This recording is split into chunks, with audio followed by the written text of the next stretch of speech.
and social trends affecting our notions of privacy. And it was fascinating last week that the headlines earlier said that the 2011 census wants to know your sleeping partner, and there was kind of headlines like bedroom snoopers, a kind of very invasive census is being conducted that will question us ever more closely on our domestic arrangements. And obviously the obvious question is to say, does the state need to know such intimate details? But we also will all be familiar with the fact that it's no longer acceptable to simply say, I've got secrets. I actually argued that I had secrets at a debate on privacy a while back, and the kind of young people in the audience went, ooh, and then called for me to be transparent. And I kind of realised that probably they weren't old enough to have any interesting secrets. Let me assure you, there's plenty of things that I want to hide. Not just from the state, but from you and from other people. But you know, technology does show us a few challenges on this question. We're more and more aware of the fact that we can have our information tracked through our credit cards, our browsing histories, and our identities online are sloshing around the internet. But a lot of that is voluntarily given up. We're also all aware of the fact that we willingly now, especially the young, record on blogs, on social networking sites, on reality TV shows such as Big Brother. We're prepared to give out the minutiae and intimacy of our daily lives. So I suppose the kind of questions we want to ask today is concern over privacy generational, old-fashioned? Is our concern over data tracking and data retention just paranoid and alarmist? And I know some people will have been at the data sharing, data state session that just happened over lunchtime, but we are just kind of having a broader conceptual look at those issues. Let me introduce my panel. First of all, on the far end there we have Cory, Doctorow, who's a blogger and technology activist, very famous and well known in that sphere, co-editor of the popular weblog Boing Boing, contributor to Wired, Popular Science, Make, New York Times, and has a fascinating article in yesterday's Times newspaper actually on the issue of piracy rather than privacy. The Forbes magazine named him as one of the top web celebrities, Entertainment Weekly, the William Gibson of his generation. But he's also a science fiction novelist. He releases his novels under Creative Commons licenses. One of his latest novels, Little Brother, was nominated for the Hugo, Nebula and Locus Awards, and he won the Ontario Library White Pine Award and Indie Net Award. So can we just welcome Cory, please?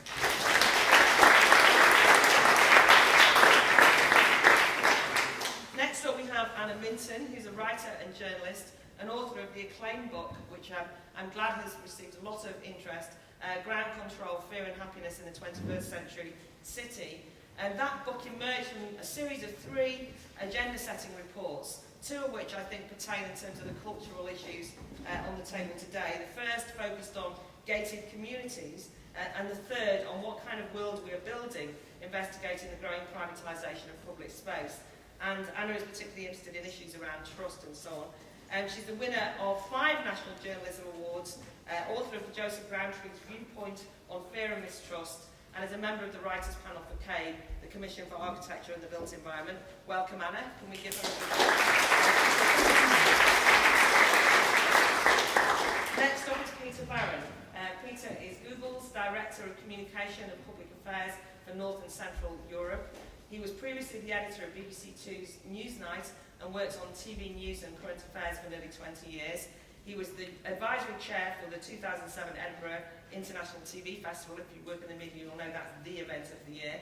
And I think what's very interesting is that Google, who are sometimes seen as the big bad guys in the privacy debate, have actually gone to great lengths of late to indicate that they are very interested in discussing the issue of privacy in a more nuanced way. So can we welcome Peter?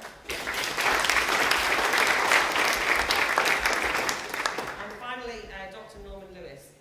He's the founding partner and director of Open Knowledge UK Limited. He has 10 years' experience in telecoms and innovation and is recognised worldwide as an expert on future trends and user behaviour around voice messaging and digital lifestyles. Prior to that, he was Director of Technology Research for Orange UK, was Chief Strategy Officer at Wireless Grids Corporation, and is the author of Serving the Digital Generation, Innovations for a New Brand of Customers, and Innovating for the Future, Digital Kids and the Customers of the Future. And he's a regular speaker over the last few years at the Battle of Ideas, and is always thought-provoking. Welcome back, Norman Lewis.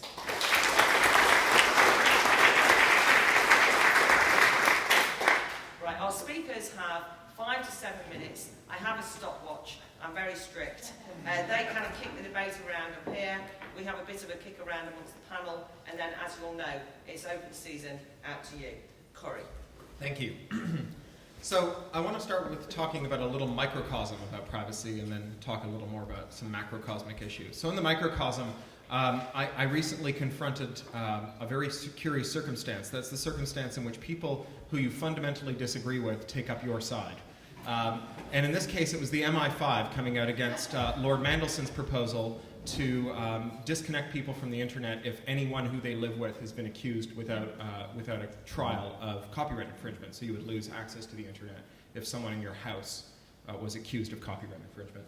And the MI5 came out against this, not for the incredibly sensible reason that the internet is how we do our jobs and get our health education and communicate with our families and so on, and taking it away without a trial is an abomination. No, the MI5 disagreed with it because they thought that it might drive people to use more cryptography to secure their communications, and that this would be more difficult to wiretap.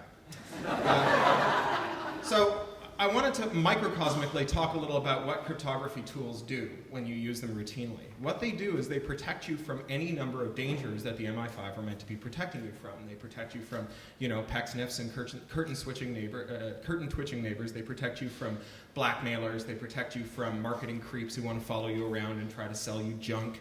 They protect you from coppers. They protect you from snoops. They protect you from identity thieves. If you encrypt your email, encrypt your browser sessions, and so on, you are, generally speaking, a safer person living a safer digital life. And a police force that really cared about your safety would make it its business to start teaching people how to use crypto tools. This is kind of like objecting to people locking the boots of their cars to keep car thieves out, because it makes it harder to search them. The police's job should be teaching us how to secure our persons and our belongings and our privacy. And in fact, full disclosure, the person I'm about to discuss is my wife. Alice Taylor at Channel 4, who's the Commissioner of Education, will be speaking tomorrow morning, recently commissioned a game as part of their public service remit called Smokescreen, in which young people chase around fictional young people on the internet, stalking them using social media, as a means of teaching young people exactly how much disclosure you end up making when you disclose tiny pieces of your life, and when it's all aggregated, what it can all add up to, and how much that disclosure can end up harming you in the end, as a means of trying to reverse the trend of massive disclosure without thought and make disclosure a much more thoughtful process. And I think that, if the police were serious about keeping us safe, they would be funding their own video games for young people to teach them to be more secure and use crypto and so on.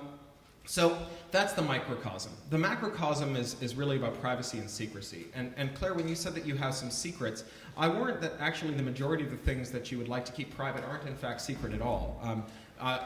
Here's something that's private but not a secret. Every one of us did something in the toilet this morning that was private but not secret, right? We don't want to broadcast it on YouTube, but everybody knows what happened. All of us arrived here on this planet because our parents did something that was secret, not a secret, but most likely private. Again, what goes on in your parents' bedroom, you may not want to think about it in great depth, is nevertheless a matter of easy inference, and yet the specifics of it in great and gross detail are not made available to the general public. Not because it's secret, but because it's private. Because when you're unregarded, you behave differently, and you live your life differently, and there is value to this. So we have these individual crumbs of non-secret but private information, where you were today, what you looked at, what you did on the internet, and so on.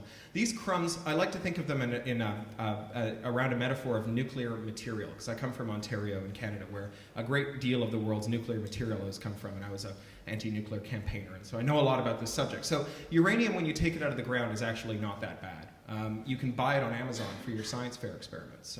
Uranium, unrefined uranium, is just metal that makes or dirt that makes the Geiger counter tick slightly faster.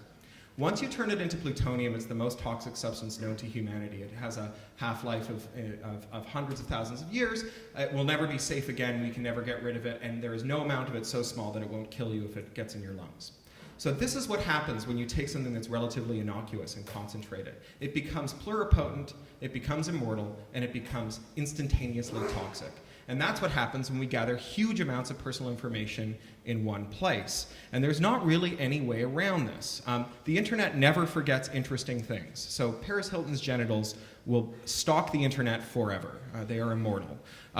In the same way, when the HMRC was discovered to have lost 25 million households' personal information, there were two surprising things about this. The first is that the way that they lost it was by emailing or mailing CDs around by Royal Mail. And the second thing was that 25 million households' personal financial information fit on a CD, which is to say that you could download it or upload it in about kind of 2 hours on your home broadband connection. Once you concentrate information that's that potentially toxic into a package that's that easy to move around, it will never stop moving around. The leak wasn't accidental, it was inevitable. And so there's only really one way to stop that kind of disclosure, and that's to only gather information when you need to and get rid of it when you're done with it. Keeping information around just on the off chance that later on you'll find some use for it is not a good strategy for keeping people safe. There is a caricature of privacy activists that we think that government will spy on all that we do and come and arrest us for minor infractions. And I think that that's not a good picture of what privacy activists are worried about. Rather, I think the concern of a privacy activist can be summarized in Cardinal Richelieu's infamous aphorism, give me 6 lines in an honest man's hand and I'll find in them a reason to hang him. That in other words, if you gather enough information about people's movements through society, you will eventually find in them something that can't be explained. And in that, you will find a mechanism to exercise leverage over that person, to cause them to do things that they would prefer not to do. And so, in closing, I'd like to say that if we want to preserve this freedom from scrutiny, if we want to preserve this freedom to act privately but not secretly, and if we want to preserve this freedom from arbitrary intervention of the state or other individuals on us, even though we've done nothing wrong, but because we've done things that are unexpected or inexplicable, the only way that we can do this is by enshrining privacy as one of the values of the 21st century and building it into the technology from the ground up. And building it into our policy from the ground up. So thank you very much.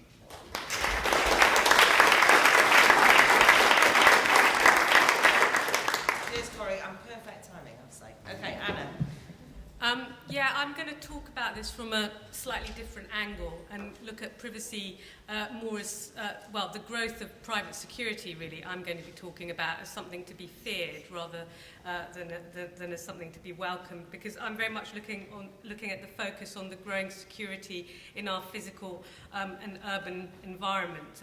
My book focuses on the spread of privatized places in cities on a Canary Wharf type model, very large places like Liverpool One or High Cross in Leicester or Bristol's Cabot Circus, which are entirely privately owned, policed by private security. CCTV covers every inch of these places. And I'm very interested in what the impact of this growth in security is on our feelings of safety, and actually the fact that rather than making us feel more safe, this kind of environment actually increases fear of crime and dilutes trust between people. So what I'm interested in is not just the effects of it's the effects of this growth of private security on our relationships with each other, on public culture, public life, civil society.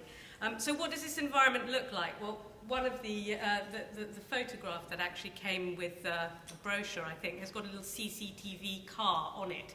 And this is a sort of particularly sinister little vehicle, which some of you may have seen driving around London. So, I mean, it's these CCTV cars kind of, sort of monitoring us in the street. It's the growth of uniformed officials of every kind in city centres. It's a much more punitive culture. These people actually now have the power to issue us with fixed penalty notices for all sorts of minor infractions. And I'd actually say this is creating a far more sterile, controlled environment. Increasingly, we're seeing gated enclaves, segregated spaces, disconnected from each other and from the surrounding environment. So really, the spread of this privacy is actually.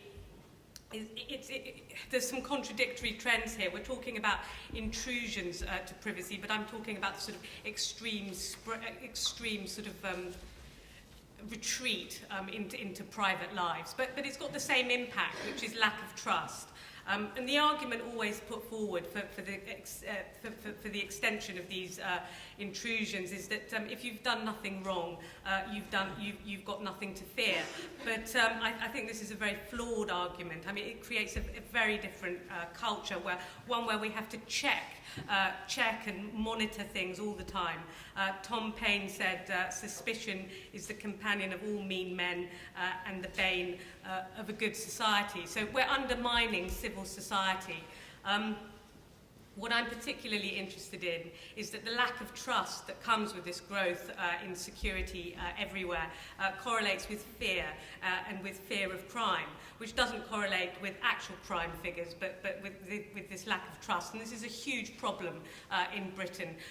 Fear of crime has been soaring since 1995, although it is well documented that crime, including violent crime, despite the difficulties with statistics, is going down. And the places which fear crime the most actually are the places which are the most highly defended.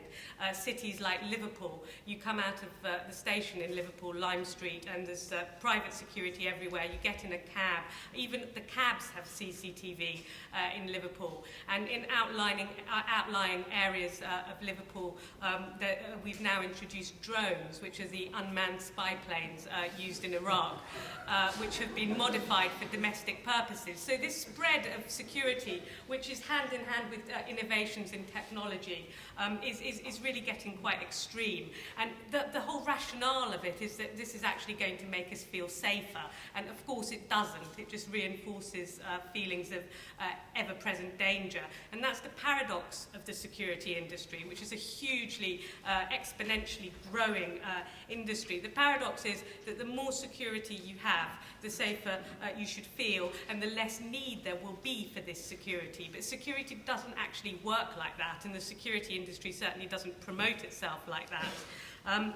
Because security is addictive, and the more you have, the more you actually want, because security and safety is an internal state, and instead we're relying increasingly on external controls, private security and CCTV to police us. And really my big argument, just to round up, is that this undermines our personal and our collective responsibility for our safety, the natural surveillance that exists between people. And it's this collective responsibility between people which is the essence of a civil society. And really this growth of security all around us is a very big threat to that.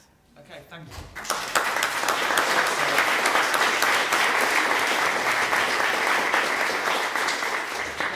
Very useful, different side of the coin there from Anna. Okay, Peter. Right, thank you very much. I think the CCTV car that Anna was referring to there was a Google Street View car. And I should just point out that what Google is doing with Street View is not CCTV, it is still photographs, it is not photographs in real time. But I think actually I'm glad you made that point, because this is really, in Microcosm, what I'd like to talk about, which is the sort of shorthand that has grown up around privacy and data and Google. And that's really why I very much welcome the idea of rethinking privacy. And Claire, in her introduction, talked about Google has been seen as the big bad guy in this. And what I'd seek to argue is that let's do a bit of rethinking and perhaps get away from the false shorthand. So I was out at dinner last night with someone I hadn't seen for a year or two, and he was asking me about what it was like working at Google. And the very first question he asked me was, why does Google need to know so much about me? And I think that's a phrase that I've heard so many times from journalists and members of the public. And the truth is, we actually know very, very little about you. I mean, we live in a data trail era. So almost whatever you do, you leave a data trail behind. But compared with, for example, phone companies or credit card companies or Oyster cards or Tesco's, we actually know very, very little about you. We know your IP address, and we know a little bit of detail about the search that you're doing, but we don't know very much about you. Well, we don't know anything about you as an individual at all, and nor do we want to know anything about you as an individual. Google's interest is much more in aggregated data, in big patterns of what people are searching for. And what I would suggest is, rather than data somehow being associated with something sinister, it's very important to make it clear that the data is hugely beneficial, that the collection of data is generally speaking, I mean, I'm not saying generally speaking a good thing, but the collection of data by Google is a good thing. Because it helps us. Why do we collect data? We collect data not for the sake of it, not to do anything sinister with it, or to sell it to other companies, which we would never do. I think a lot of people have that misconception. Or to give it to governments. We have a strong record of resisting government attempts to get hold of our data. The reason we retain data is to make ever more useful products that people want to use, and people are using those products by their own free will. There's no one forcing them to do so. And the retention of data is extremely useful in fighting spam and fighting fraud and things like that. And if you look at some of the products that we've been involved in, flu trends being one of them, we can aggregate anonymized data to predict where a flu epidemic may break out next, because people are searching for flu symptoms or flu remedies long before they would ever go to a doctor. So actually we can predict an outbreak of a flu epidemic about 2 weeks before the official sources can. So there are huge benefits in the collection of data, but we of course take privacy extremely seriously. It's a very hot debate, and we make sure that no product that we would launch would ever be launched without building very serious privacy tools into that are baked in right from the outset. But I think one thing that I would like to suggest in this debate is that we should start to have a slightly more sophisticated debate about privacy. I mean, one thing that I deal a lot with journalists, and journalists are very, very keen on the issue of privacy. And sometimes it almost feels when a new Google product comes out that they look at the product and they go, right, what are we going to write about this? Oh, there must be a privacy angle. Let's get on the phone to the privacy campaigners and see what we can make of that story. But interestingly, the proprietors of those same newspapers that are writing about privacy are the guys who are very, very concerned about the future of their newspaper and the ability to monetize news online. And they're extremely interested in ever more sophisticated ways of targeting advertising, which again has issues around privacy associated with it. So behavioral targeting or interest-based advertising, as it's called, is a very strong potential future for the digital economy. And we would say that that's a good thing, as long as it is based on transparency and consent and choice for the user. So we're working very hard on all fronts to try to give people control over their data online, to be aware of how their data is being used, and to opt out of that if they're not happy about it. And finally, I was just going to make a point about perspective. I hesitate to say this because I suspect Cory might have an example of it, but I would ask, where in terms of the retention of search data, has anyone ever been harmed by that? Is there an example, and Cory may have one, I suspect he probably has it, he's gearing up, where the retention of someone's search log has actually caused them harm? Now, Cory, I accept, may have one, but of the billions upon billions of searches that are done across the world every day, I suspect the number of people who have been harmed by the retention of their search history is exceptionally low. So I welcome the rethinking of the privacy debate. Thank you. Okay, thanks. Great. By the way, it is just worth noting that it is actually quite a good thing to have Google here talking about the issue of privacy instead of a debate about Google where we all talk about what we think they think about privacy. So I do welcome Peter being here myself. Okay, Norman, your thoughts? Thank you, Claire. I was going to do this speech as a Twitter stream when I thought 140 characters I could sum up what I'm going to say. But I also felt that maybe it wouldn't be a good idea if I shared the fact that I thought this woman in the front row was really good looking and I'd like to get to know her better. But I think that's just an example of the kind of age of disclosure that we're in. And I want to make one point to begin with, which is that I think this notion that the need to rethink privacy because we're seeing new behaviours, particularly online and the kind of digital space, particularly with young people, that this is one of the reasons why we should be doing it. And I think if you observe what young people are doing, I think there's very much cause for discussion about this. But the more worrying aspect of this is the fact that those behaviours now we see aped by adults across the world. If you look at Facebook, the largest growing demographic of people on Facebook are not young people. They're older. They're in their late 20s, in their 30s, in fact, middle-aged as well. And they're doing exactly the same as what the kids are doing. I think this is part of the kind of infantilization of society, but that's a separate point. In my concern about rethinking privacy, what I've tried to try and understand, and this is the anomaly I find very puzzling, and perhaps people will have views on this. There seems to be very contradictory behavior when it comes to privacy. I think it's the case that privacy has been refashioned because the boundaries between the public and private have been reworked, and I don't have time to go into that, but I think that's a very fundamental context to understand because it means that the question has become something quite different. So when we look at behaviours, we see anomalous behaviours in the same individuals.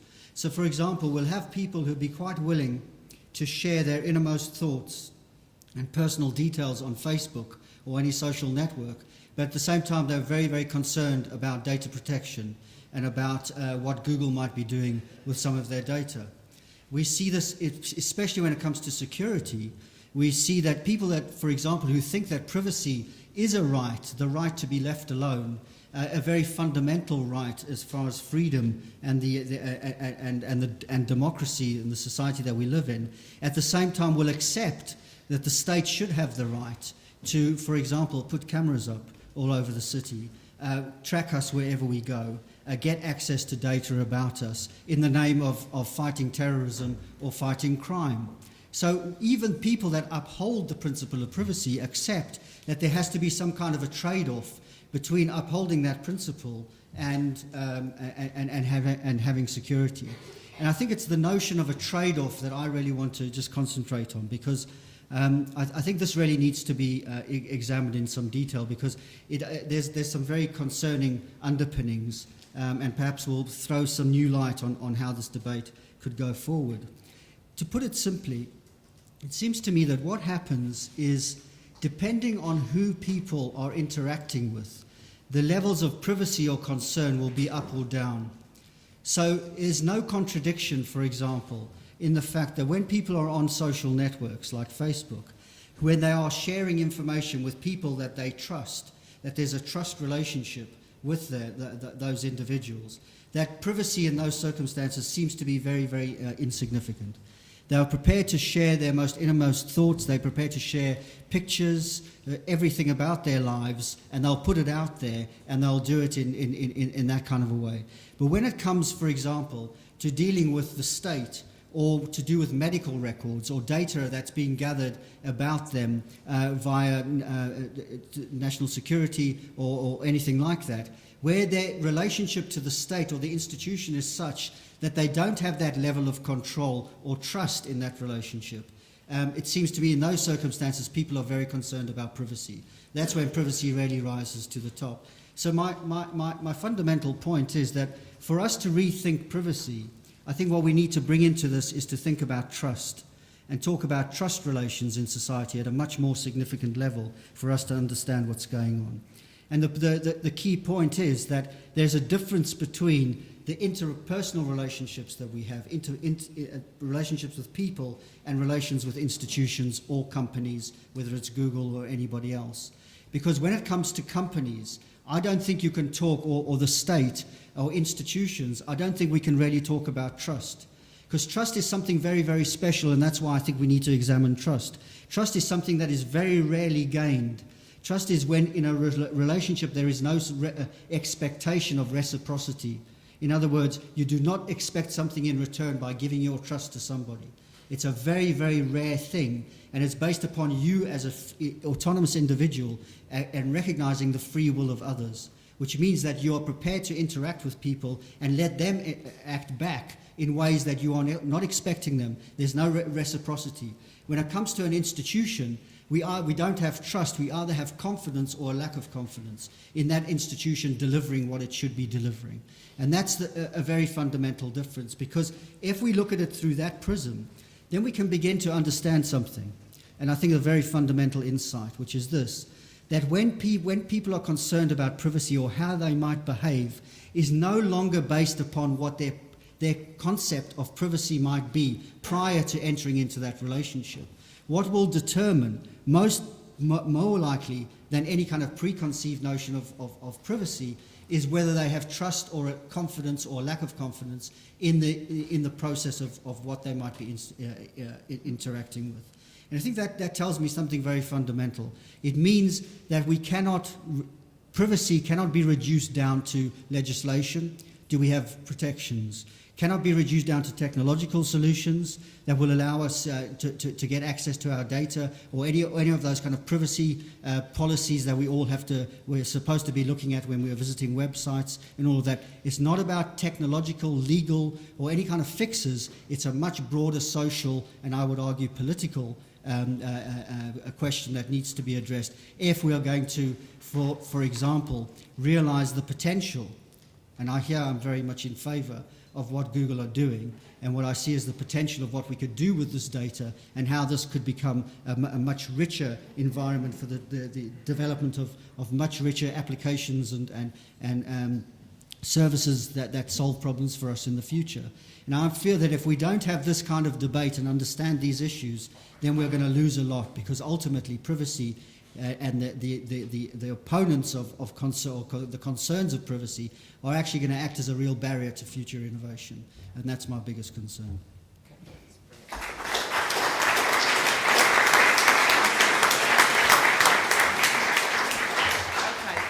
Plenty on the table. Oh, I think I've got plenty on the table, and I'm just going to try and tease out some of the differences. Well, do feel free to come back on each other. But Cory, I mean, just starting back with you, to a certain extent, the idea that companies are able to predict what we do next and so on, I mean, I might even want to monetize it, no surprise there. I mean, but it's fairly relatively harmless. And I mean, I don't even mind having targeted advertising come my way. I mean, I'd rather in a way than all the kind of spam nonsense that might go my way. They don't know me. What's the harm in it? Or is that not something you're that bothered about, really? Well, let's start by talking about whether or not voluntary or involuntary disclosure of your personal information is the same thing. Yeah. Because to the extent that we have people who disclose their information on Facebook but object to having it taken from them by cookies, I think that you see the difference, right, between deciding to tell people stuff or making the choice and not making the choice. Historically, this has corresponded to the amount of power, social power you wield in society. The ability to compel people to disclose their personal information correlates strongly with people who have very little power and social power. And so I think that we have a reflexive desire, and a valid one, to want to control that disclosure. Not to never make a disclosure, but to decide when we make the disclosure.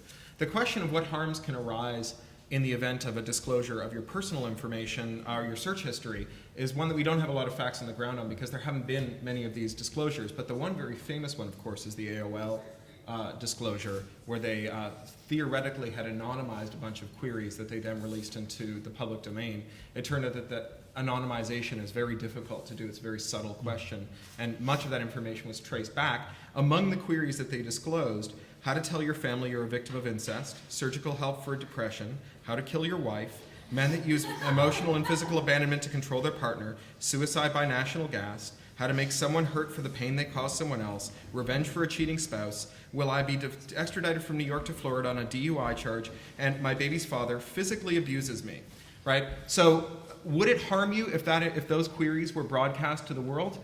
I think the answer is an unequivocal yes. I don't think that we need to spend a lot of time asking exactly how that harm would arise. I think it's pretty clear how that harm would arise. But in then, that case, sorry, were the individuals who had made those searches, were they identified? No, but the subtle problem of keeping them from being identified turned out to be one that completely evaded AOL. And there have been some very good papers out of Princeton's center that Ed Felton runs on the theoretical limitations of anonymization of search data and other kinds of personal data. And basically, you can track back gigantic amounts of information about people from theoretically anonymized queries. For example, there's a company that provides services to parents. This is to what you were talking about, which was fantastic. There's a company that provides services to terrified parents that will help them spy on their children when they use the internet and keep them from saying the wrong thing to a potential sexual predator. This despite the fact that if there's a sexual predator in the room, it's almost certain to be the parent, not some stranger. That's statistically true. And this company that protects children anonymizes the children's IM sessions, their chats, and sells them to market research companies so that they can find better ways of targeting Disney movies to them. And when you actually examine the anonymization, it turns out that in many cases you can readily identify the kids because it's Billy123 from some very specific zip code or postcode in which there's only one child named William under the age of 12. Figuring out who that kid is not difficult. It's a very subtle and hard technical problem. It's very easy to blithely announce, oh, we've anonymized this information. But how do we, in this debate, distinguish between what might be trivial, what might be benign, what might be more dangerous in terms of, what information is gathered, or maybe we don't make that distinction and you just have to say we don't want any. And the second thing is, how do we avoid just coming over as being paranoid? Because the irony is that sometimes the debates that would, it's almost like the same political instinct that says we need CCTV everywhere and we need to kind of lock our kids up because we can't let them out to play. It almost feels like the same debate that I have with my peers who are concerned about privacy, who sound equally wacko. It's like everyone's spying on me everywhere you go. Oh my God, the data will get out. I mean, it feels to me like it's a lack of trust. I know that sounds, but in a way, it's kind of like paranoia. Is it not? Or how do you see the connection? Well, this is the great social violence, as you said, that's done by fear, is that, the primary reason your neighbors don't break into your house isn't because you have a lock on the door. The primary reason your neighbors don't break into your house is because you have a social contract with them. Part of that social contract is that you won't aim a camera through their window, right? And yet we have this proliferating notion that we should spy on our neighbors, that we should take videos of everything our neighbors do, and this has the effect of weakening our social contract, which then weakens our physical safety and our emotional or social safety as well. And I think that if we're going to, that the way to not sound paranoid about this, the correct way to frame this is that collecting information without knowing why you're doing it doesn't make it easier to find bad guys. It just makes the haystacks bigger without making the needles easier to extract. The 9/11 Commission, which examined the aftermath of the September 11th attacks in New York and in Pennsylvania and DC, concluded that the American intelligence apparatus had all the information they needed to predict that the attacks were coming, but they also had a lot of superfluous information that disguised the information that would have allowed them to make the prediction. They had gathered not too little information, but too much. The response to this, which has been to gather still more information without particularized suspicion, there's no good reason to believe that that's going to prevent another attack. I think the message of the people who want CCTVs everywhere is be afraid, we can help you. And I think the message of people who want more control over their privacy disclosure is be less afraid, stop spying on us. Okay, so Anna, just one of the things that's been argued with me is that actually things like social networking are a counter to the lack of trust in society more generally. That this is kind of despite the correct rider that Norman Lewis said about ages, but nonetheless that there's a kind of new generation who say, well, actually, we'll fraternize with who we want. We'll declare, we'll have new friends. We're not scared of each other. Look, we're expanding our friendship basis, as it were, and so on. You can see that there's a kind of potential argument there.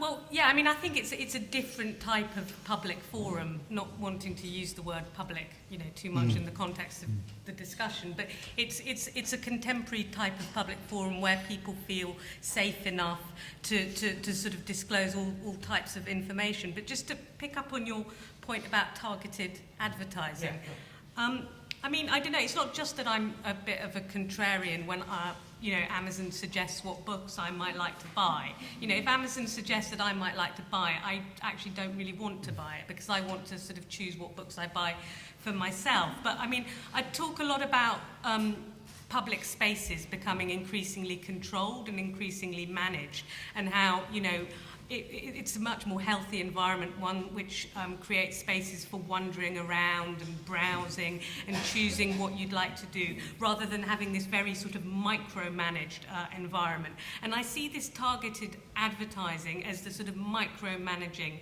of this cyber environment, which creates a far more risk-averse and uncreative and sort of lacking in spontaneity sort of type of culture. So I'm very worried about it sort of from that viewpoint.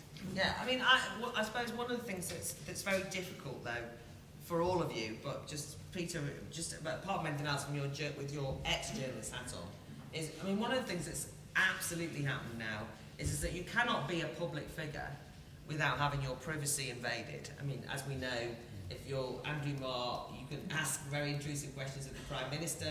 People make, there's well documented. Politicians themselves are prepared to reveal huge amounts of private information about themselves as a way of showing how authentic they are. In a way, there's kind of open, and ordinary people themselves are, as I said, prepared to go on everything from the kind of reality TV couch and tell you everything. In some ways, it seems to me that sometimes we get hung up on the technology debate when there's a much bigger issue about what it is that should be private and what isn't. Actually, people seem to want to reveal all. That was why we said about the sharing, and that's what makes it difficult. You kind of start saying, I don't want you Amazon tracking me, but I'm actually going to tell everyone everything anyway. So it seems a bit sort of sticky on poor old Amazon in that instance. Do you know what I mean? Anyway.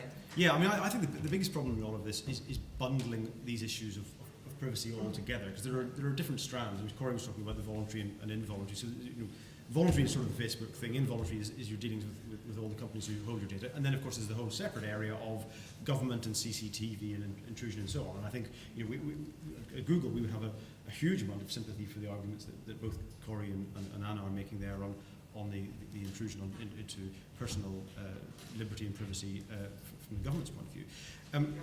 I think that.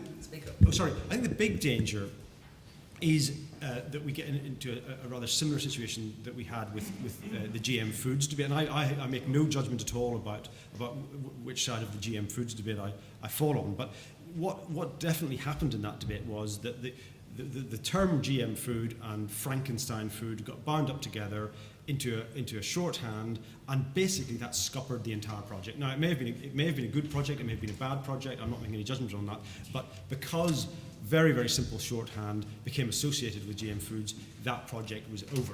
And I think there was a danger in the privacy debate that privacy, data, Big Brother, those sorts of terms get bound up together from pulling strands for a whole lot of very, very separate arguments into a sort of pot of a toxic pot, and somehow innovation then becomes stifled, and the digital economy, which is an extremely early and fragile state, as we all know, might be sort of stillborn because of ill-founded concerns around the issue of privacy and data.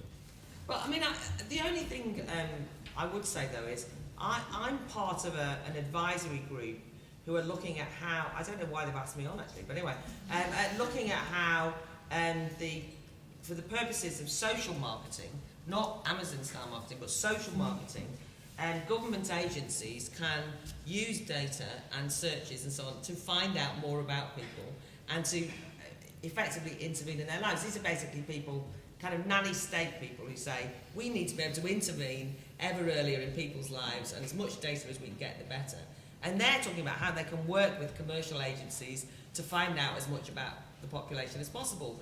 Not necessarily individuals, but it's just vile. And they talk about people, it's like, we've got to get them before they eat those chips. We've got to get, it's the usual stuff. What they're feeding their children, what their sex like, because otherwise we can't trust them to run their own lives. And they are, so there is something that feels a bit sinister about all this. But actually, that causes us great concern, and it causes even greater concern if those issues are bundled up with Google's use of data. Google absolutely opposes handing our data to governments, and have resisted that in every case. And we never sell our data to any third party, to any other commercial organisation. I think a lot of people think we do. So we need to make sure that those lines are completely separated out. Just a word on interest-based advertising. Where you have ads by Google, which you see on newspaper sites and various sites around the place, there is a scheme known as interest-based advertising, which if you are looking, for example, at a whole lot of sports pages on those sites, we will serve ads related to sports goods, aimed at being relevant and interesting to you if you're interested in sport. But if you click on ads by Google, you're given a dashboard which allows you to manage your preferences. And if you say, don't give me any ads about sport, but I would like ads about cars, because I'm trying to buy a car, for example, then you can manage that. And you can opt out of the system altogether. If you say, look, I don't want you to target ads at me based on what you think my interests are, I'd rather take potluck, then that's up to you. So our aim is to be completely transparent about it and to give people choice and control over their own data.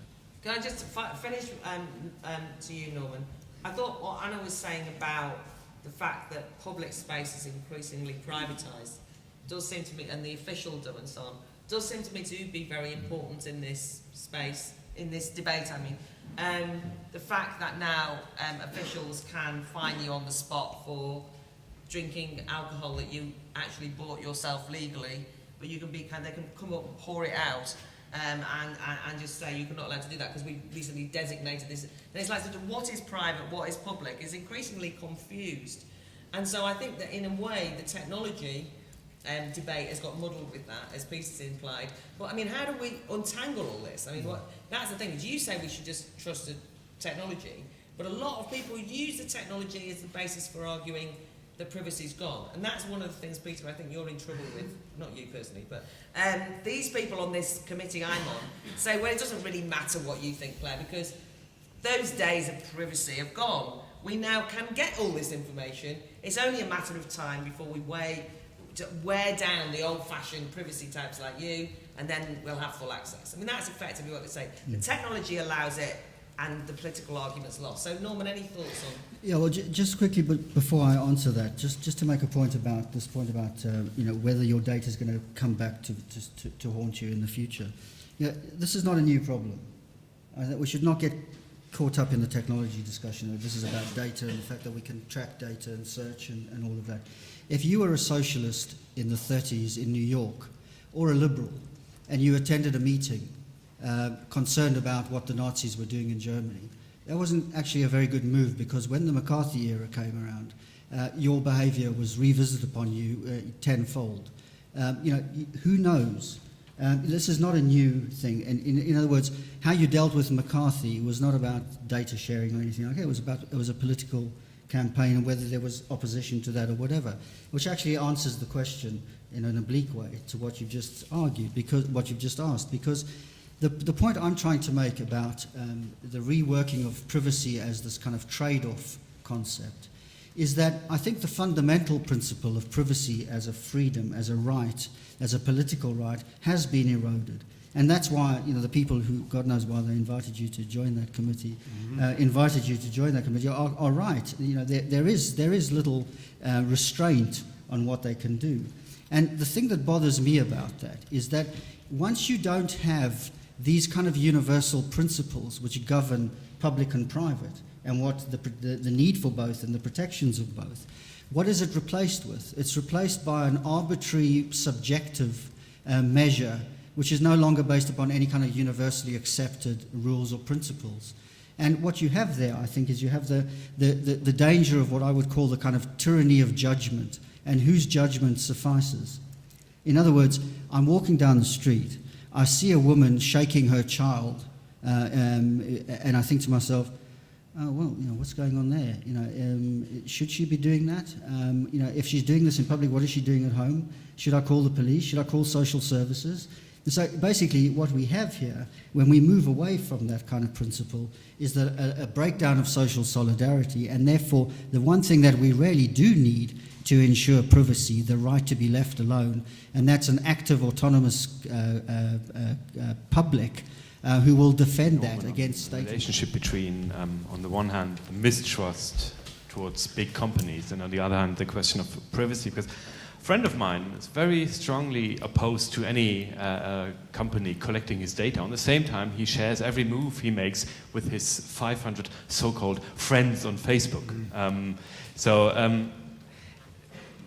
My point is really that I think that the lack of trust actually does not lead to a defense of privacy, because what he wants and what he's criticizing big companies for is not that they're collecting data, but that he doesn't know what they're doing with it. So basically what he wants from big companies is not that they stop collecting data, but that they get more transparent. And transparency, actually, from my point of view, is the opposite of privacy. So, and this is, I think, where both strands go together. You can be against collecting of data, but at the same time having huge problems with privacy. And this friend of mine, he said that, he explicitly said that privacy these days is a very dangerous value, because if everyone has got the right to privacy, it's very, very risky, because we don't know what people do. So I don't see a contradiction between, on the one hand, don't trusting big companies and privacy. I would say the lack of trust actually leads to a deterioration of the meaning of privacy. Okay, thank you, very useful. Yes, and that person in the middle and then that person at the end. Yeah, Stuart Waiton. I'm glad Norman said that at the end, because I set up a little one-man anti-CCTV campaign on my estate a couple of years ago, which I'll not go into. But one of the things that's strange, I'm a criminologist, and I go to these conferences where you have these people talking about surveillance and they just say CCTV and everyone goes boo. And he gives examples like some of these speed cameras have been used to actually find criminals who have stolen cars and have stolen goods in the back of their cars, and you're meant to boo that they've used these cameras to catch criminals. And I'm kind of thinking, well, I'm finding it hard to work out what's actually wrong with that. And one of the things I think is strange about a lot of the anti-CCTV stuff, the question of state surveillance, especially the sort of advertising thing, is that it seems like it's quite an asocial outlook. You know, it's almost like the Lynn Trust book where she says, talk to the hand, where basically what you have are individuals who are disconnected from not just the state, but from society. And they're saying, just leave me alone. Will you just piss off? I don't want you to have anything to do with me. I don't want you to be watching me. I don't want you to... And it's a very antisocial or asocial outlook, I think, to some extent, rather than being radical. Because it's really about me, you know. I want to wear my hoodie. You know, how can you say hoodies are bad? I want to wear my hoodie, shout the Guardian readers, as if the state has got any interest in Guardian reading hoodie wearing. It's absolute nonsense. And it does seem to be quite a problematic, very fragmented, narcissistic, self-absorbed kind of outlook. Not entirely, but in part, which is actually part of the problem, because it's not a public outlook. It's not about public rights, which is what you're saying. It's about me, you know, leave me alone. And that does seem to be a significant element of that kind of outlook, which is actually reactionary rather than a positive thing in relation to what Norman was saying. Okay, so Cory wants to come in very quick, and then I'll take that gentleman there, yeah. Yeah, I'm sorry. I think that's kind of a caricature of the outlook of privacy activists. I think that in a social setting like London, where we are cheek by jowl, that the essence of a social grace is to know when to stop looking. Right? When the man next to you on the tube has a bit of egg on his tie, you don't stare at it and pass judgments. You look away. You pretend not to hear when the person walking next to you farts. The problem is that CCTVs lack social graces. They keep looking even if they catch you with your finger up your nose. And this is in fact undoing the magic of cities, which is the social blind eye. The social eye that allows you to say, no, I don't want to look at you, even though you're in a moment of human frailty. And that in fact makes us less social, not more. As to young people in their hoodies, I think that the real danger of telling young people that they're not allowed to take countermeasures to preserve their privacy is that it completely undermines the message that we try to give young people in schools, which is, oh, well, you mustn't put all that information on Facebook because it undermines your privacy. And yet where it actually matters, where young people actually are capable of taking countermeasures to preserve their privacy, say by evading the censorware on their school network or by putting a hoodie up to stop the local shopkeeper from taking their picture 100 times a day, we tell them that they're actually doing the wrong thing. Okay, that gentleman there, and there's a guy right at the back, and then this guy here. Yeah. Tim Martin. I think this is an incredibly valuable debate, and the various people who've pointed to the need to clarify the underlying issues is incredibly important. I would say we've got to work towards having very clear demands, and the essential thing is that the data about us is ours, and what we ought to be fighting for is the right to withdraw that data if we have any concerns about the form.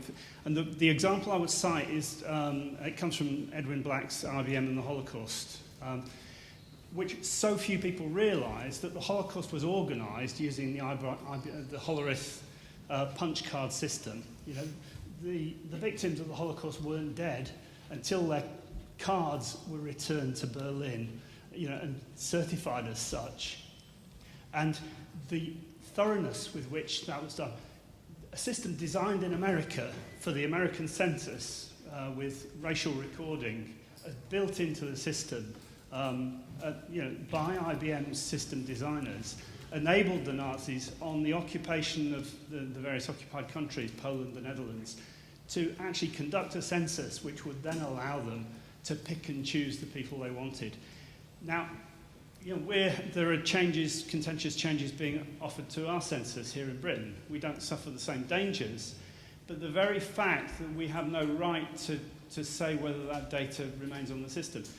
The row about Facebook owning the data and images that we put into it, I think was an absolutely correct row, and I think Google is genuinely trying to find a positive way of dealing with the rights and responsibilities of handling that data. But we have to almost have a public key encryption ID. I think Cory's points about teaching children a very nuanced understanding of what the technology is capable of protecting their own privacy and identity. You know, the technology is there for a very private control of our own data, but it has to be implemented, and we have to fight for that system to be there. Okay, thanks. Peter wants to come back quickly. Yeah, just a quick point on that. I mean, I agree with much of what you say there. Actually, within Google, there's a group of engineers called the Data Liberation Front, and there was a huge debate about whether it sounded like a terrorist organisation or not. But basically, the idea behind the Data Liberation Front is that whatever product you're using within Google, if you want to leave that product and go and do something else, you can take all the data from that out and take it to someone else. So it's all moving towards having control about where your data is and being able to control it and take it with you if you want to. So that's the Data Liberation Front. Yeah. We're launching the Parents Liberation Front at this festival actually tomorrow. And we had a big row about whether it was going to sound like a joke. But anyway, yes, at the back. I just want to come back on Cory's point about be afraid, we can help you. I mean, what's new there? That's just called market pressure. I mean, I can remember being at a conference at the Royal United Services Institute in the aftermath of 9/11, where someone from a firm who will remain nameless came up to me and said, Bill, what you need to know is the supply side of respirators, that's gas masks to you and me, is all ready and waiting.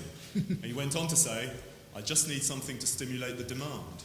Right? So, you know, economic motives have always put private gain above public good. But what is new here, I think, is the inability of government to defend the public good. That's what's really changed, you know. And of course, rather than making economic capital, they make moral capital out of being seen to be acting in certain circumstances. Of course, whether their actions are effective is an entirely different question. Final point, the key here surely is nothing to do with the data, but rather the meaning that you attribute to data.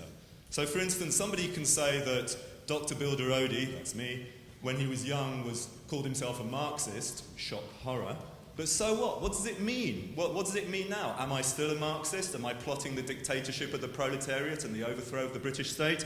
Does Marxism have any purchase in the contemporary world? All of that is irrelevant, dead information as far as I'm concerned. You can sell it to whoever you want if they're stupid enough to buy it. What matters is how you interpret facts, not simply the facts themselves. Okay, thanks. So I've got this gentleman here, and then I've got two hands there.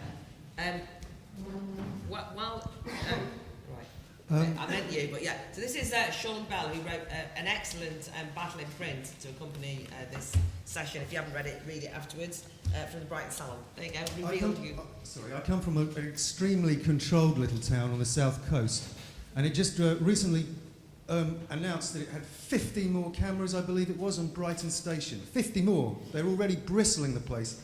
And the post that it used to announce this to a joyful public was, how safe do you want to feel? How safe do you want to feel? Now, this isn't about making you safer. It's not about catching criminals. It's not about any of that. It's about making you feel safer. Because taking on Norman's point about trust and confidence, which is extremely important, one of the things we've lost confidence is in almost everybody else who isn't our friends. And that's a really big problem. I really like the idea of Cory's point that you can make disclosure and transparency voluntary or not. I'd like to be able to see that, but there's a huge problem with that. A couple of years ago, when I was being CRB checked for my role with the local council as a lollipop man, I also got this very invasive form that was obviously trying to find out everything about my kind of physical and mental health, because they felt that if anything went wrong, you know, when I'm out directing kids across the road, if anything went wrong with my body or mind at all, they might be held responsible for it. So one of the questions would be, have you ever broken any bones? Actually, I've broken nearly all of them, but I didn't tell them that. I was not going to tell the truth. So a lot of this data, you will avoid and evade the question. So the data is useless anyway and counterproductive. Have you ever been depressed? And I couldn't believe this.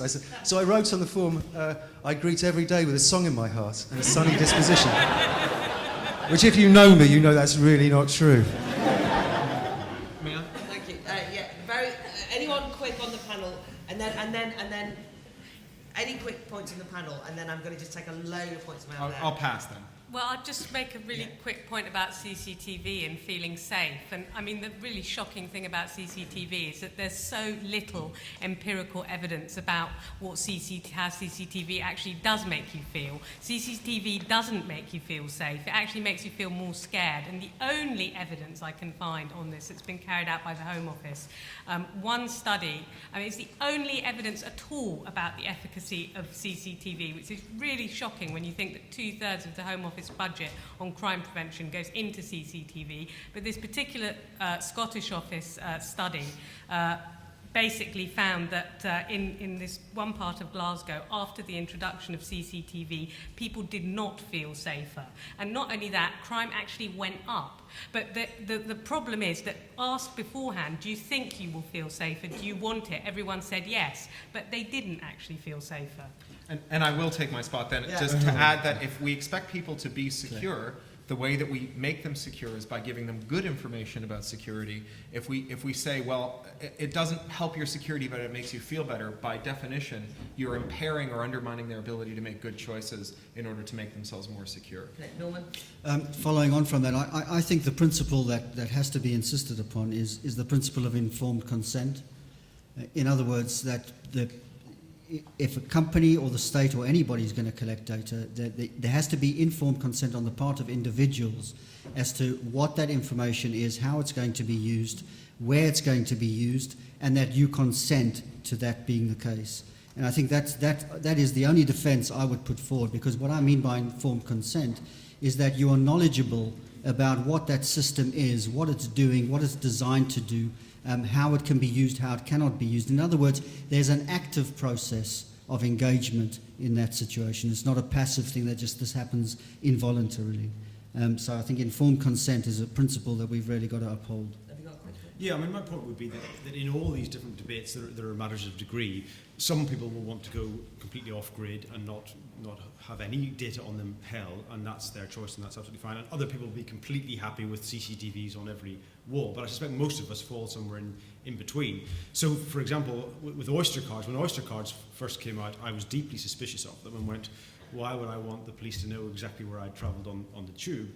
But in due course, you realise the convenience of an Oyster card is huge and it's cheaper, and therefore I'm pretty happy with it. I mean, who's got an Oyster card here now? Registered it though. Exactly. Well, no, I wasn't. Well, indeed, I haven't registered mine either. But I have got one, and it is very convenient. And I think the same thing applies to to club cards or whatever you're dealing with. So it isn't. None of these arguments are black and white. And it's, I think in having this debate, it's very important to A, separate out the strands, and B, have more subtle arguments about the trade-offs involved rather than looking at privacy in isolation. But speaking of subtlety, wouldn't the convenience of an Oyster card be left wholly intact if they eliminated keeping your travel history? Well, I think it would, yeah. I think it would. Which is why a lot of us don't register, but you're right, I mean, that's the sort of different... Anyway, yes. I think one of the most worrying things is the government's use of, themselves and using private companies to, collect data on everyone in, to use in the kind of creation of a nanny state. There's been, the identity cards with, kind of the massive information that the government's proposing, the use of trying to get ISPs to, give the government data on their users' internet habits for anything, and then stuff they were talking about putting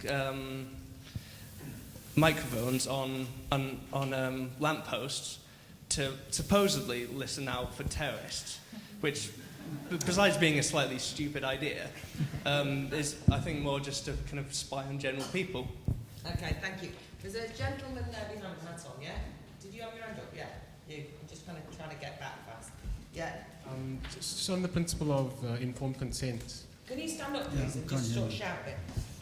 On the principle of informed consent, the Oyster card issue is a very good example because I'm aware that it tracks that I leave a search travel history, but if I don't use the Oyster card, I have to pay extra. Travel becomes more expensive. If I'm a student, an Oyster card versus privacy it's an easy choice, a difficult choice intellectually, but financially I'm going to have to go for the Oyster card. And the same thing can happen in a social context like Facebook, where I've cancelled my Facebook account because I just think it's a bit too much. But now I'm not getting invited to parties. I don't know what's going on. I'm out of the loop, and at some point I'm going to reactivate my account because I want to know what's going on. So there's informed consent. I understand the challenges and the issues, but and I think this is why this whole debate is interesting, because I can't decide my privacy on my own anymore. I'm part of a larger context, and I've got I don't know what to do. Okay, thanks. I'll be your friend. Now, there's that gentleman there. Yeah, you. Right, stick your hand up. Oh yeah, and there's right. Yeah. Okay, and you. Yeah. Yeah. Thank you. My name is Danny. I got a question concerning the data liberation front and the whole idea. Obviously, I'm very sympathetic to that. But isn't it a fallacy to think that there is a way to control the data once it's out there? Going back to Cory's analogy with plutonium, it's digital data. There's no cost in replicating it. There's no cost in copying it. There's no loss of quality. Once it's out there, there's no way to control it whatsoever. So isn't it a fallacy to think that we can ask companies to delete it or take it back? But can I just ask the audience and all the panel, the problem with that is the idea that there's loads of data and there's this new technology and how do we deal with it is one thing. But doesn't that miss a different problem, which is that politically, for example, with a small p now, somebody's made this point. Everybody talks about transparency. Why won't you tell me? Why won't the company reveal this? Why won't the MP reveal this? We should know. We should know. It's like the public demand to know everything about everybody. And also, often, the public are prepared to reveal everything about themselves, quite voluntarily in a cultural sense. My concern is just that we end up kind of blaming someone else for the erosion of privacy or see it as a technical act, rather than actually participating in creating a notion of the private that we win the arguments with each other about, because at the moment it just feels to me like we're blaming the wrong people. Anyway, Wendy Kavanagh is about to disagree with me. It's a bit scary. Yes. I'm about to present, I hope, what I think is a little bit of a different way of looking at that problem that you've identified, which is that privacy is an individual right. Transparency is a government obligation. Transparency in these days is increasingly a corporate obligation. So it doesn't really make any sense to talk about the privacy rights of government officials, except when we're talking about their private lives. But in their official lives, they have no privacy rights. They have transparency obligations. And we've gotten to the point where the only people now who operate in secrecy are the people who are spying on us. So if you want to continue this battle for privacy, I mean, the point's been made that we have already lost control of our data. I think that's true. The people who haven't lost control of their data, the only people who have classified information are government officials. They get to have classified information. We have no classified information. Google has its corporate secrets, and I don't mean to single out Google, because all corporations have their corporate secrets, and they can protect them in court.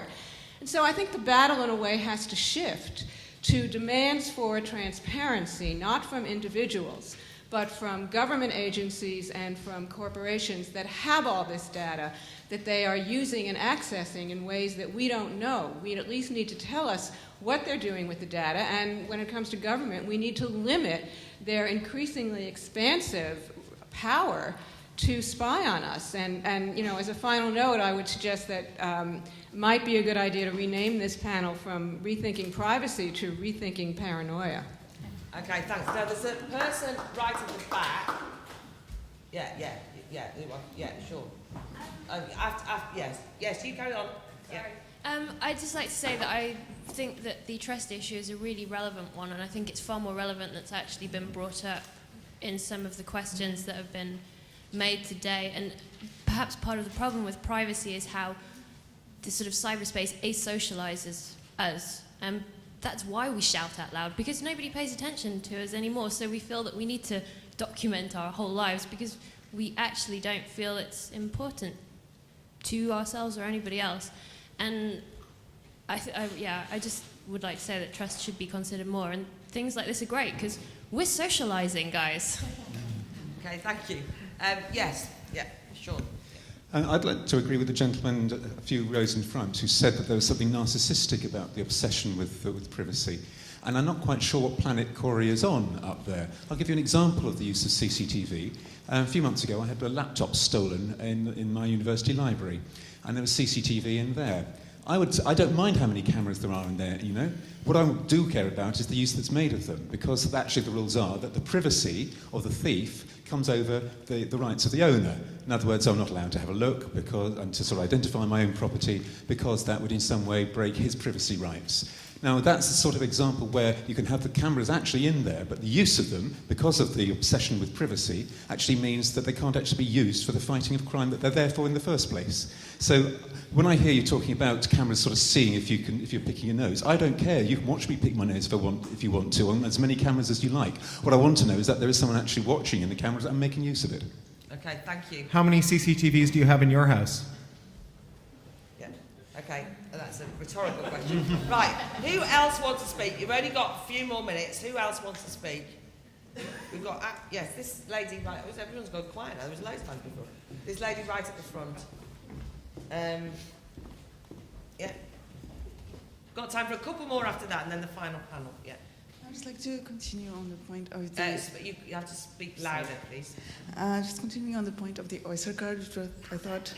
The point of the Oyster card, I thought was one of the most interesting, because since it's done by government and they have the two different pricings that someone already pointed out, it could kind of amount to you have to pay more to get something that's supposed to be a public service if you want to keep your privacy. So I think that's a lot more complicated than, say, a club card in a supermarket, because no private company or most private companies really couldn't charge you so much more if you want to keep your privacy, if you don't want to reveal any kind of data, if you opt out.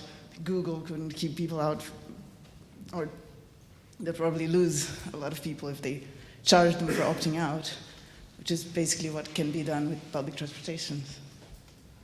Okay, thanks. Anyone else? Yes, these two people here.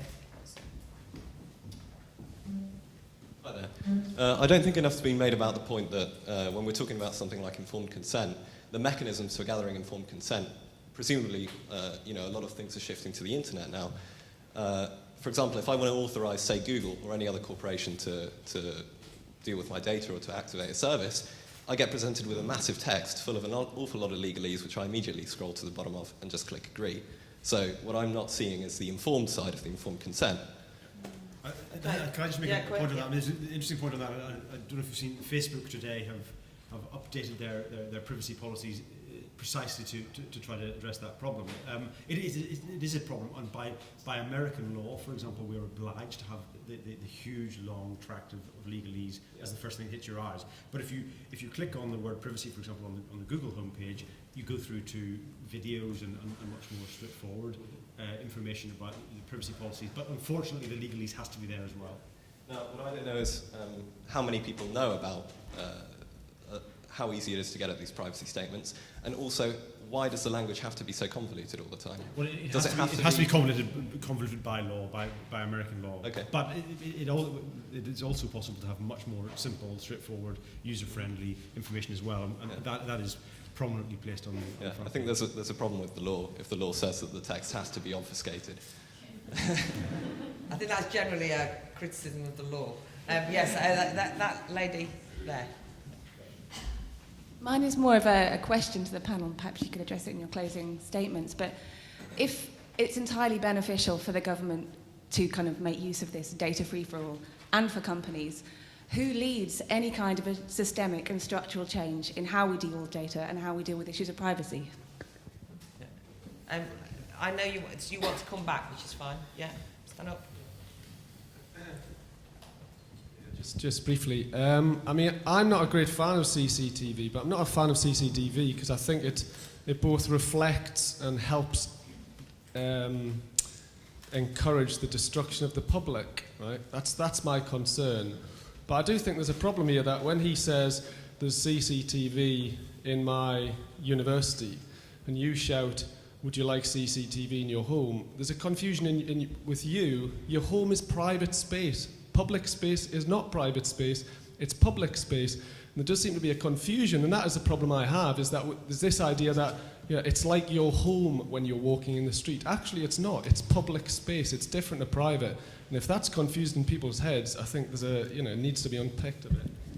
Well, yeah, I'll just make a quick point on that. Actually, a lot of the public space you're walking through in the city is not, in fact, public space anymore. It's actually now private space. It's privately owned. The streets aren't public, and that's why you've got this growth in private security and in CCTV, because it accompanies the growth of private property. So actually, a large part of the city and a growing amount of the city isn't public anymore, and that's often what people haven't realised.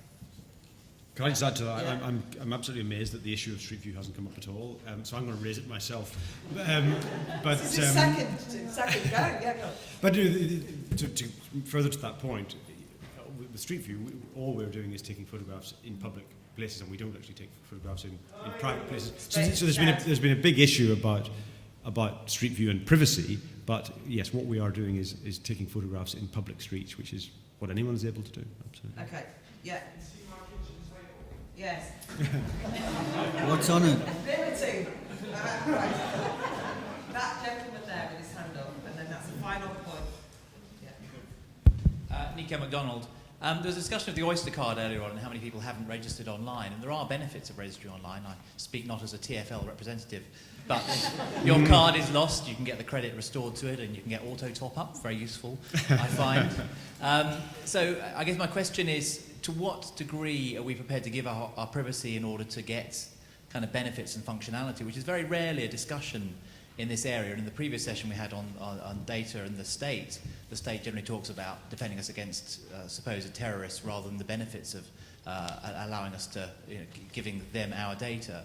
And is it always necessary in order to get those benefits to give up your personal information, which I think Cory would probably argue is not. So I guess to the panel, how much of your privacy will you give up to get the sort of functional benefits it might entail, as opposed to the nominal protection against criminals and terrorists? Right, I want to say something. I'll say something and then the panel can come back. I think that last question actually is quite important, because I think people are prepared as it were, in the commercial sense, to give up certain information. The gentleman who's trying to get back into the party scene was just one example. I mean, there are gains to be made from certain compromises to all information, as we know from even just paying. I mean, I'm old enough to remember thinking, I'm not going to, be one of these people who never has cash on me. And I now never have cash on me. And I leave, trails around all the time. And that's because it's my convenience, right? And I don't feel actually compromised by those decisions, even with the Oyster card thing. So I think that is true. But I think that this is why I know that we haven't got anywhere near solving this problem. But one of the things that has happened, which is why I think it's more political than technological or data, is that, for example, the argument is that the information gathering by the state on parents and on children with contact points and with the new vetting scheme is in order to protect children. And of course, if you go out and say, do you think we should gather this information because otherwise children are going to be abused by paedophiles, a lot of people will say yes. And if you say, do you think that we should get rid of that old-fashioned confidentiality clause between you and doctors if it means that you can get better medical intervention, which is what the social marketeers argue, that doesn't sound like a terribly awful thing to do. Until you remember that maybe, having had an abortion, you don't want anyone to know that, right? You don't necessarily want that to be shared widely, and that actually the removal of the confidentiality clauses can mean that your doctor sits in a committee with a teacher and says, well, actually, yes, he did have a bruise, and the teacher says yes, and he wasn't concentrating in class, and the next minute social services around taking your kids away. So there are all sorts of implications. The thing that I find frustrating in this discussion is that we rarely talk about the politics of it, and that we do what Peter said at the beginning, which is that things have just got codes, that we actually have too many shorthands. I also don't think we've remotely established here why privacy matters. Right, apart from maybe in a paranoid way. What is it about saying that privacy is a political right that one should defend? I even defend it for politicians. I don't think it's of interest, and I don't think it should be of interest, that we know the private lives of public figures. I think that's a compromise on what politics is. I think that the private sphere being separate from the public sphere is an important thing to hold on to. But I don't think that debate is being had out. I think we've got very confused about what the debate should be. So I'm just declaring here and now that God knows this is not the end of this discussion. And we have to find a way, I think, of going into a lot more... those of us interested in politics and civil liberties have to find a lot more intelligent ways and really dig deeper. So this is just a kind of foray into the debate, by no means finished. That's no reflection on our panel, who I think have really helped us move the discussion along, but it makes me realise how much more work there has to be done. So, reverse order, I'm going to do it now for final comments. Norman, your final thoughts for today, please. Right. I'm very pleased you just made that point, because I think that is the fundamental point that we have to get this debate back to, which is why I made the points about that I did with regard to how we need to engage politically and how to re-establish this as a political demand. I think it's quite important to understand, just to come back on a point that was made in the audience about the younger generation and where this all basically, where we saw this behaviour being manifested. And I think it very much was the case that this was a response to the fact that young people today have very little privacy, even in fact less privacy than they've had in the past. In other words, because of risk, because of the way young people are growing up, they've been very much attracted to the digital space, the virtual world, because that was the one space where they were able to express themselves, because they are so much more in the presence of adults than they've been in the past. And I think that's a very important dynamic for us to understand in terms of how young people in particular view this. Of course, what's really bothering about that is not what young people are doing, it's what adults are doing as a consequence. That adults are doing precisely that, when the adults should know better and in fact understand that the only defense that we really have in this era of data collection and everything is our collective ability to oppose the misuse of that data. So when Mary talks about transparency, that presupposes that we have some form of political campaign that can put that kind of pressure and hold people to account, or companies or whatever, and that doesn't exist today. That is, we're individuated, we are all operating in the way that we're all acquiescing to this erosion of our privacy. Now, I haven't got time to defend privacy, but I think privacy is an absolutely fundamental, not just a right, it's a fundamental condition for the development of human beings, of our ability to become autonomous individuals in society. So I think that's what we need to go back to. That's what has to be tackled if we are really going to get to the roots of what underpins this privacy discussion. Okay, thanks. Wait till the end. Yeah, I think it was a very valuable start, but really just the beginnings of a long discussion to be had. My plea would be not to see these things in black and white. There are all sorts of complicated, different strands. Google certainly sees itself on the side of privacy and preserving people's privacy, but would also say there are huge benefits in data, and please don't be tempted to throw the baby out of the bathwater. It's all about transparency and consent and informed choice. So that's all I have to say. Thank you. Thank you very much, Peter. And Anna? Yeah, I'll just pick up on a couple of points. The point Peter's just made about data and whether or not it's sinister or large or hugely beneficial. I don't think data is either sinister or beneficial. It depends very much on what you do with it, and that's the point the lady in the front made. And I just don't think there's been anything like, well, today, or sort of much far more widely, there's a really insufficient public policy discussion around this area. Just a couple of points to pick up, like the Oyster card comment and the benefits of functionality. I can't imagine that there'd be that many more benefits of functionality rather than just more targeted advertising. So, I mean, personally, I don't think the Oyster card was designed with a view to us opting to not register on it, but which a lot of us have chosen to do. So, yeah, I'd steer clear from that. Just the CCTV point and how it's narcissistic not to want to make the best use of CCTV. I mean, you know, as you can probably tell, I'm not very in favour of CCTV, which doesn't catch criminals. I mean, that's all the statistics tell us about CCTV. But, I mean, the issue about CCTV, which I hadn't really realised before I started researching my book, is that CCTV is not bothersome for most of us because CCTV isn't watching us, but CCTV is specifically watching you if you are homeless or you're begging or you're a young person wearing a hoodie. It really is watching you, because I've been in the CCTV control room and I've seen CCTV operators say to each other, oh, there's a group of young people, let's follow them. So, I mean, I think, you know, they are entirely justified to have some concerns with it. Okay. I think that one. Sorry, you're not finished. Sorry. I know. I'm sorry.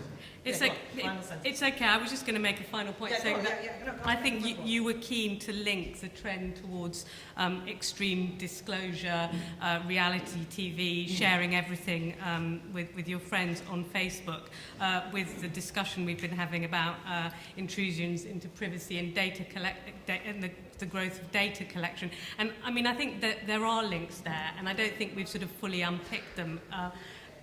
But I also think they're quite separate issues. Okay, thanks. Cory. So I think that the important thing about security measures is not how well they succeed, but how well they fail. And so the problem with putting a CCTV anywhere someone might steal a laptop is that in order to catch a few guilty people, whose privacy we obviously don't care about, you violate the privacy of a near infinitude of innocent people. That the problem with adjudicating whether a security measure is worthy or not is solely based on the test, might this prevent a crime, is that it could create as many crimes as it would solve. For example, if there's a CCTV following you around, presumably the person operating it knows when you're not home. So this is the great problem of only considering one side of it. I wanted to finally say something about Facebook. While I do believe in our rights to voluntarily disclose, I think Facebook is best understood as a Skinner box for rewarding the disclosure of personal information. Skinner boxes work, unfortunately, and I think that there's nothing inherent in the technology. We heard earlier about whether we could have innovation. There's nothing inherent in technology that says that you couldn't design a Facebook-like application whose operators knew nothing about its uses. It wouldn't be as commercially valuable, but it certainly would be more valuable to the users through zero-knowledge cryptographic protocols. So I'd love to see some innovation there. If Google's really serious about this commitment, I'd love to see Google revisit ORCID as a social networking service that knows nothing about its users. Okay, can we thank our panel, please?